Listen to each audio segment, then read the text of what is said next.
Assalamualaikum warahmatullahi wabarakatuh. Waalaikumsalam warahmatullahi wabarakatuh. Jawab salam segera ke Mekah. Amin. Jawab beramanya.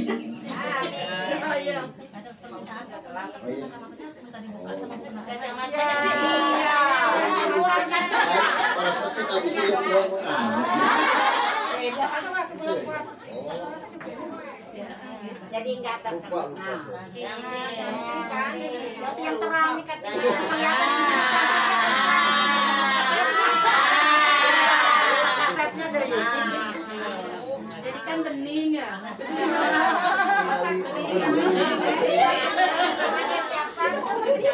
Duduk tak? Berdiri. Bebas. Ini, Ustaz kenalan dulu dong. Kan belum. Ini sukanya berdiri atau duduk? Bebas, bebas. Enakan duduk, enak diri. Supaya adil ya.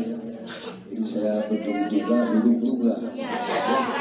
Bisa duduk dulu, berdiri, baru duduk lagi. Ya. Sampai di mana tadi itu?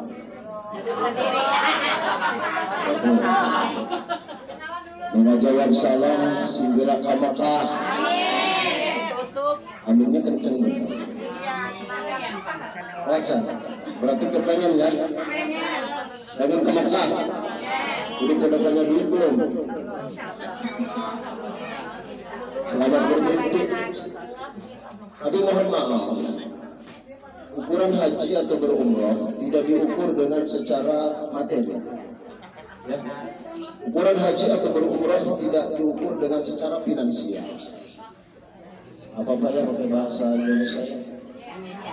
Soalnya saya kalau pakai bahasa Sunda sok aredo kamu di Bogor beras cokor biar tekor asal Bogor sama-sama Bogor, kita sama-sama orang Turbo ya. Jadi sekali lagi, haji dan umrah itu tidak diukur dengan secara materi, secara finansial, atau secara harta kekayaan, kedudukan, pangkat dan jabatan. Kalau seandainya ukuran haji itu diukur dengan secara materi atau kedudukan, pangkat dan jabatan menjadi ukurannya, maka layak orang-orang yang kaya, orang-orang yang berharta, orang-orang yang punya pangkat, kedudukan dan jabatan dapat bisa melaksanakan rukun Islam yang kelima atau berumrah. Tapi kan kenyataannya tidak. Banyak orang-orang yang kaya, banyak orang-orang yang mampu, saking kayanya bro dijuru, bro dipantau ngalayah di tengah imam. Si jadri kaya digigir, si jamrong kaya di kolong. Saking kayanya. Tapi ternyata itu tidak menjadi ukuran orang dapat mampu melaksanakan rukun Islam yang kelima. Betul? Loba teu jelema beunghar anu bisa mau ngaji. Lamun cek orang Bogor mah ngabadeg. Kata orang Jawa itu akeh nemen. Ya. Jadi apa ukurannya adalah yuk berazam atau keinginan, punya harapan dan cita-cita. Mohon maaf Bu, ada kalanya di kita kadang-kadang ketika ditanya Bu, kapan berhaji berumrah? Jawabannya boro-boro kami mah jeung mau haji. Buat makan aja susah. Ada nggak orang yang jawab seperti itu? Mohon maaf, ketika ada seseorang yang ditanya kapan berangkat berhaji atau berumrah, jawabannya boro-boro, itu sama saja memutuskan daripada rahmat Allah. Iya. Kalau tidak ada yang mustahil buat Allah, tidak ada yang gak mungkin buat Allah. Karena apa? Allah memiliki 20 sifat yang wajib dimiliki Allah. Di antara sifat Allah yang dimiliki yang 20 adalah sifat qudrat dan iradah. Allah Maha punya mau, Allah Maha berkehendak. Sesuatu yang sudah dimaui oleh Allah, sesuatu yang dikehendaki oleh Allah, maka ini pasti terrealisasi. Dalam Al-Quran sudah dijelaskan, idza qada amran fa innama yaqulu lahu kun fayakun.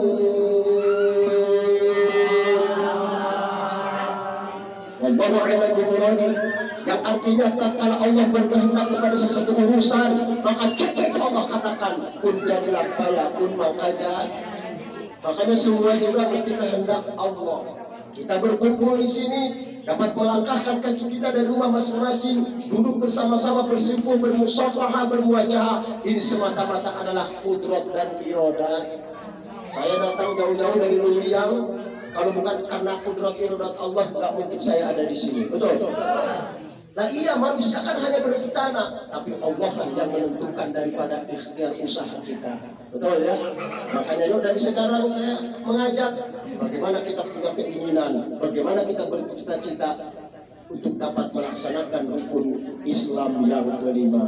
Hidup jangan pesimis, tapi ajaran Islam senantiasa diajarkan optimisme, berpositif thinking, berhusnuzon kepada Allah. Apa yang kita cita-citakan, Allah akan kabulkan, insya Allah. Ini sekali lagi angkat tangannya, mudah-mudahan yang jawab salam pada hari ini semuanya bisa pergi ke Mekah, bisa tawaf mengelilingi Ka'bah, sa'i di Bukit Safa wal Marwah, wukuf di Padang Arafah, mabis di Musdalifah, pulang dari Mekah hidup tanpa barokah, bisa kebeli mobil, kebeli rumah, kebeli sawah.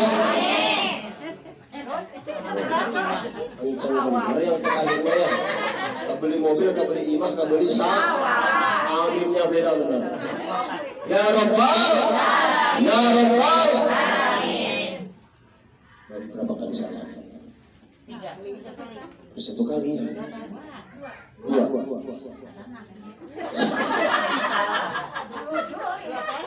Ayo, saya doakan mudah-mudahan untuk kedua kalinya yang jawab salam, saya doakan mudah-mudahan yang punya hutang biar cepat kebayar. Amin. Ketahuan yang paling kenceng aminnya yang udah hutang.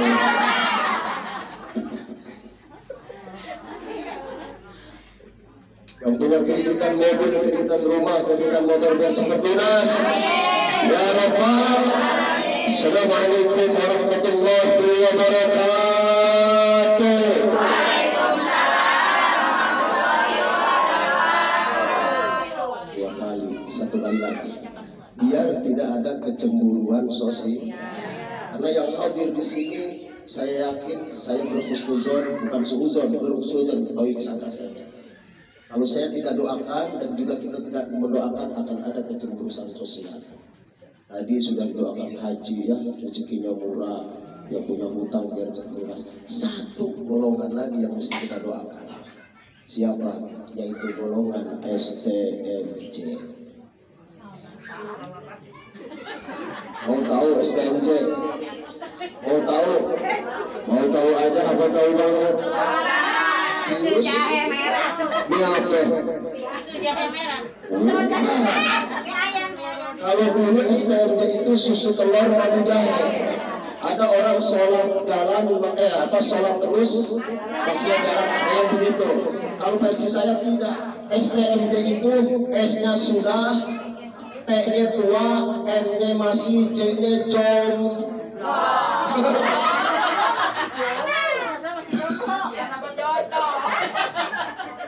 STMJ itu sudah tua, masih John. Biasa kita doakan mudah-mudahan ya. Ada nggak di sini? Angkat tangan, angkat tangan.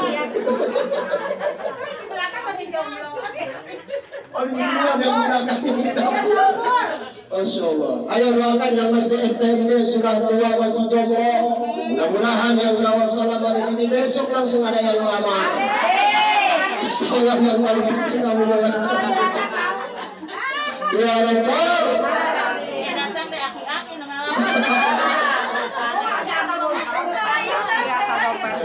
Ya. Assalamualaikum warahmatullahi wabarakatuh.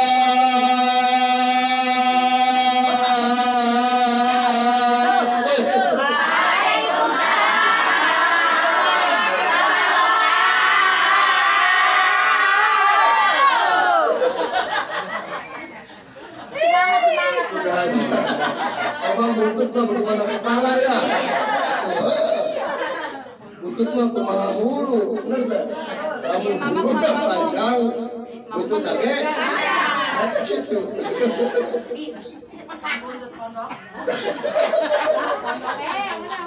Us, hamdan wa syukranillah amma ba'du. Gak usah panjang, ya.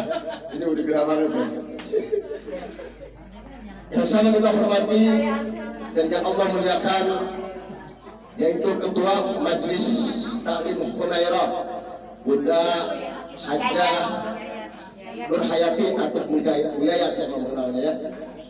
Yang sama-sama dirahmati Allah Subhanahu wa taala, mudah-mudahan kita doakan Bunda kita, Ketua kita dipanjangkan usianya, di taatillah, diberkahi hidup dan kehidupannya, dimudahkan segala urusannya, dimurahkan rezekinya, dan tatkala menghadap Allah Azza wa Jalla kelak wafat husnul khatimah ya Rabbal. Tidak lupa kepada para penasehat Khumairah yang ada di sini, mohon maaf yang tidak kami sebutkan satu persatu namanya karena memang gak kenal namanya. Insya Allah sedikit pun demi Allah tidak akan mengurangi rasa hormat, rasa taklim, rasa takzim, ihtiroman kami kepada beliau-beliau. Tidak lupa yang sama kita hormati dan berikan apresiasi setinggi-tingginya kepada Sahibul Bait yang telah menyediakan sarananya, tempatnya pada hari ini, yaitu Bunda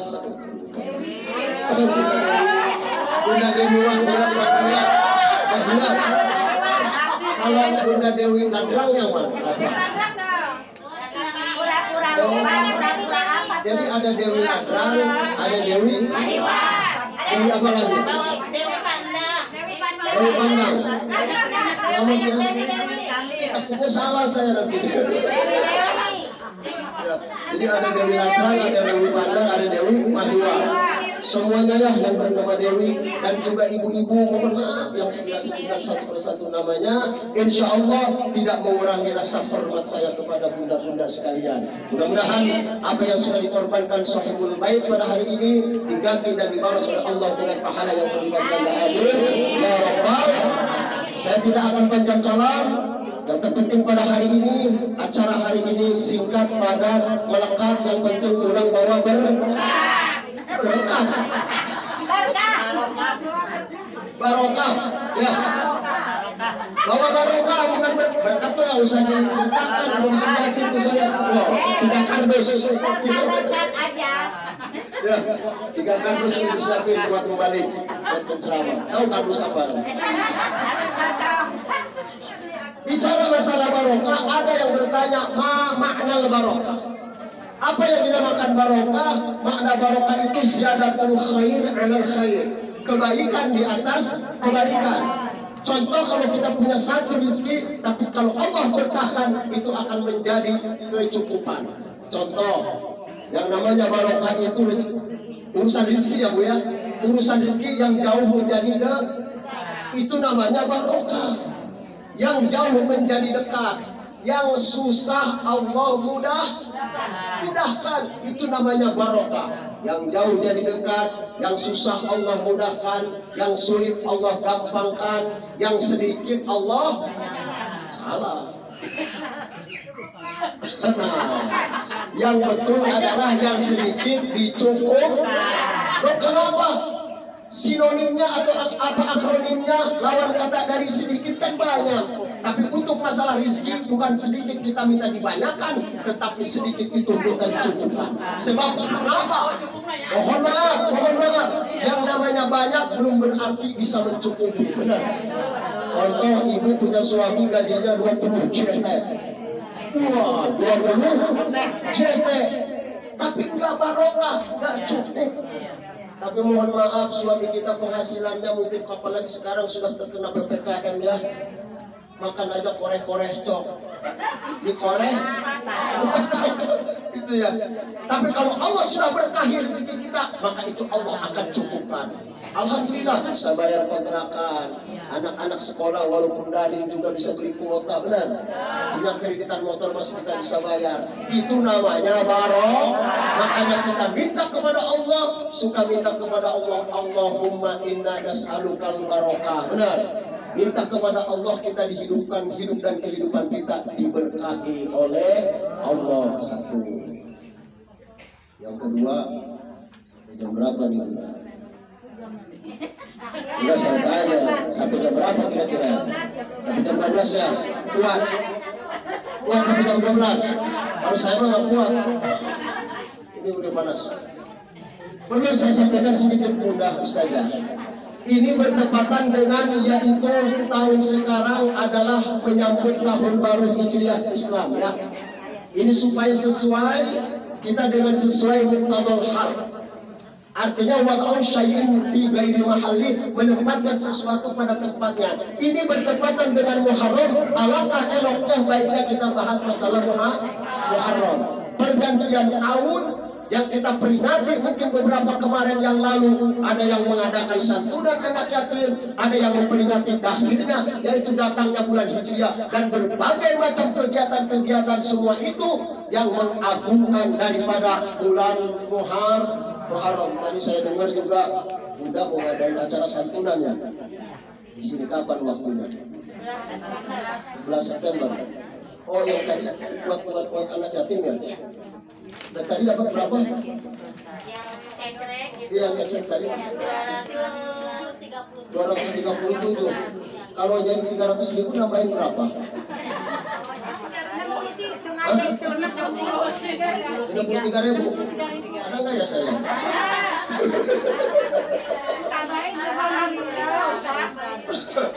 Supaya genap 300.000 ya berapa? 63.000.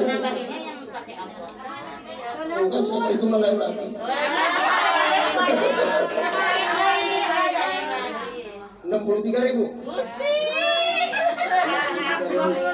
Alhamdulillah. Supaya 300 ya. 60. Oh, ulah.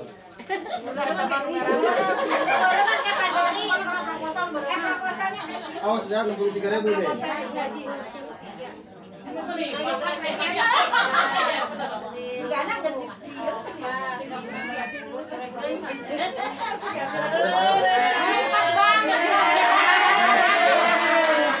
Nah, jadi kalau itu lagi saya juga di grup dia tentu ada ya. Baik, ini bertepatan dengan Muharram, tahun baru ini. Bicara masalah Muharram pergantian tahun, artinya ini peringatan buat kita. Kalau tahun kemarin usia kita 39 tahun, jatuh hari ini Muharram, berarti usia kita menginjak 40 tahun. Saya usia sekarang ini 46 tahun. Kemarin Muharram sekarang berarti 47. Sebentar lagi 50 tahun. Tapi ibu-ibu di luar ada yang nggak percaya sama saya. Oh, Ustaz, kayak 17 tahun ke 17 tahun ke atas. Yuk sekarang kita sejenak berpikir. Hasibu qabla an tuhasabu, kata Sayyidina Ali radhiyallahu anhu. Bahwa hitunglah amal-amal kalian sebelum pada saat dan nanti kita akan diperhitungkan di hadapan Allah. Mohon maaf Bu, usia tahun kemarin 1442 Hijriah kita usia 39. Sekarang masuk tahun ini berarti usia kita menginjak 40 tahun. Yang 40 berarti menjadi 41. Pernahkah kita menghitung berpikir, ya Allah, berarti usia kita ini bertambah, berarti jatah umur kita berkurang. Sekarang ada yang tahu nggak Bu, kira-kira kita dikasih jatah usia oleh Allah berapa? Nggak ada yang tahu. Bagaimana seandainya Allah Subhanahu wa Ta'ala kasih tahu, hei si fulan atau fulana, kau meninggal saatnya pada nanti Muharram tahun baru sekian, tanggal sekian, jam sekian. Kira-kira ada persiapan apa enggak? Kalau umur itu mohon maaf ya. Coba tuh teman kita, saudara kita ya, Bunda Aisyah Bu Anis, tidak menyangka. Masya Allah, hari Sabtu itu acara raker. Ya raker masih wewe-wewean sama saya. Karena saya sebagai ketuanya, beliau sekretaris gitu ya. Mohon izin, mohon maaf ketua saya nggak bisa hadir. Dia kirim foto lagi di impus. Masya Allah. Hari Seninnya kabar saya seakan nggak percaya. Ternyata umur itu seperti itu. Makanya yuk kita jangan beranggapan bahwasanya usia kita ini, mohon maaf. Oh ada yang bilang namanya kematian itu hanya menguntungkan orang-orang yang sudah tua saja. Lalu kita beranggapan bahwasanya yang namanya umur ajar maut itu, kematian itu hanya orang-orang yang menderita sakit saja. Tidak. Yang namanya ajal, usia maut, kematian itu tidak pandang usia tua atau muda. Tidak peduli dia itu sakit atau sehat. Tidak peduli rakyat ataupun pejabat. Tidak peduli dia seorang konglomerat ataupun yang melarang. Kalau sudah tiba saatnya Allah pisahkan roh daripada jasad kita, maka Allah akan perintahkan melalui malaikat Israil untuk mencabut nyawa kita. Ruh dipisahkan daripada jasad kita. Bila Israil datang memanggil, jasad terkubur di pembarian, seluruh tubuh akan menggigil, sekujur badan kan kedinginan, seluruh tubuh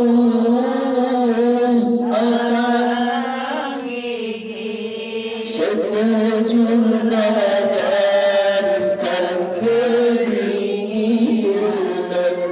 Tiada lagi gunanya harta, sanak suami serta saudara, hanyalah amal yang akan menjadi bekal di akhirat nanti. Ya, sejenak berpikir, kalau Allah pisahkan roh daripada jasad kita, makanya kita jangan berbangga diri dalam kehidupan. Hari ini kita diberikan kecantikan oleh Allah. Hari ini kita diberikan ketempanan oleh Allah. Hari ini kita diberikan nikmat keelokan tubuh kita. Itu ketika kita masih mempunyai roh. Tapi kalau Allah cabut roh daripada jasad kita, maka kecantikan itu tidak ada nilai harganya. Ketampanan kita, keelokan tubuh kita, kemewahan tubuh kita tidak ada nilai harganya kalau Allah sudah cabut roh daripada jasad kita. Namanya bangke. Bangke. Kadang-kadang orang suka berbangga diri sekarang ini dalam kehidupan, merasa diri paling kuat, merasa diri kaya, merasa diri pintar, merasa diri paling kaya, paling cantik, paling segala-galanya. Itu ketika Allah belum bisa kembali pada saat kita. Apa sih yang dibanggakan dalam kehidupan kita? Yuk kita sejenak. Allah menciptakan kita ini dari apa berasal? Dari tanah. Dari tanah. Sekarang apa bedanya kita dengan genteng? Kalau kita berasal, Allah ciptakan dari tanah. Yang genteng itu diciptakan dari apa? Dibuat. Berarti kita sama genteng apa? Saudara, mama, om. Lalu kita tanya, kita ini berasal diciptakan dari tanah. Lalu apa bedanya dengan kita Batako atau Batak? Itu dari tanah. Berarti kita saudaraan sama Batak atau Batako. Bibi ke situ. Lalu apa bedanya kita dengan coret itu yang berasal dari tanah yang keras yang lihat? Apa sih yang dimakan dalam hidup ini? Ayo saya ingatkan, ini nasihat buat pribadi saya, juga buat bunda-bunda sekalian. Nabi Isa alaihissalam, saya baca dalam kitab Turratul Nasihin, beliau berkata bahwa hakikat hidup dan kehidupan manusia itu, saya tanya, mohon maaf saya tanya nih, kehidupan kita ini sehari semalam itu ada berapa hari? Kehidupan dalam hidup kita ini sekarang ini kita hidup berapa hari ini? Hitungan hari berapa sekarang? Seminggu itu berapa hari? Kita kan menganggap kehidupan itu, hidup itu 7 hari ya. Padahal mohon maaf, bukan 7 hari kehidupan kita, tapi 3 hari. Saya baca dalam kitab itu Durratul Nasihin, Nabi Allah Isa alaihissalam, hakikat kehidupan manusia cuma 3 hari. Mana 1 hari yang lalu yang sudah kita lewati, yang gak mungkin, mustahil sesuatu yang sudah kita lewati kita akan bisa mengulang kembali. Benar? Yang disebut fata morgana, kenang-kenangan, itu hari yang lalu. Lalu hari yang kedua mana? Hari ini, sekarang ini, saat ini. Ini sekitar 12. Ini hari ini. Lalu apa hari yang berikutnya? Adalah hari esok. Berarti hari itu bukan 7 hari, ada 3. Hari kemarin, hari ini, dan hari esok. Pertanyaannya begini Bu, hari yang sudah kita lewati atau hari kemarin kita sudah lewat, lantarji'al ayyamul lati madot, bahwa hari yang sudah lewat yang gak mungkin kita akan bisa kembali.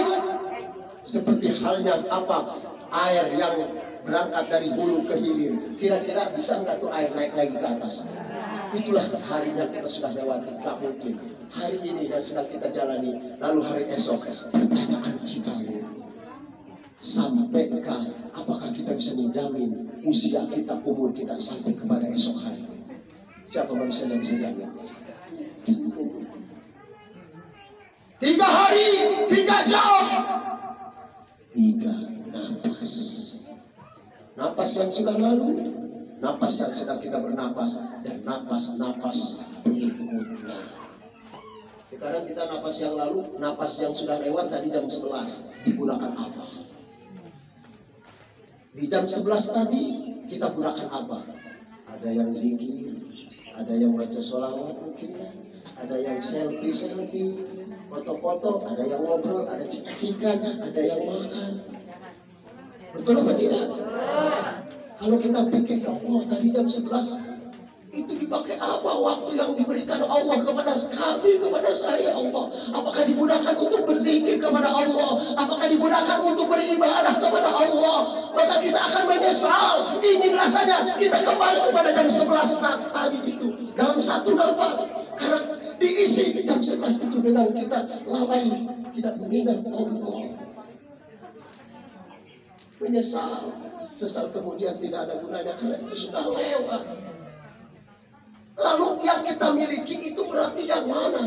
Napas yang sekarang ini, yang saat ini setengah 12 ini, kita semuanya berkumpul, bermusyawarah, bermuajah, berzikir mengingat kepada Allah. Ingat nikmat Allah yang saat ini kita rasakan, betapa banyak nikmat Allah yang diberikan kepada kita. Yo, kita hitung amal-amal ibadah kita sampai nanti sebelum kita dihisab di yaumil kiamat nanti.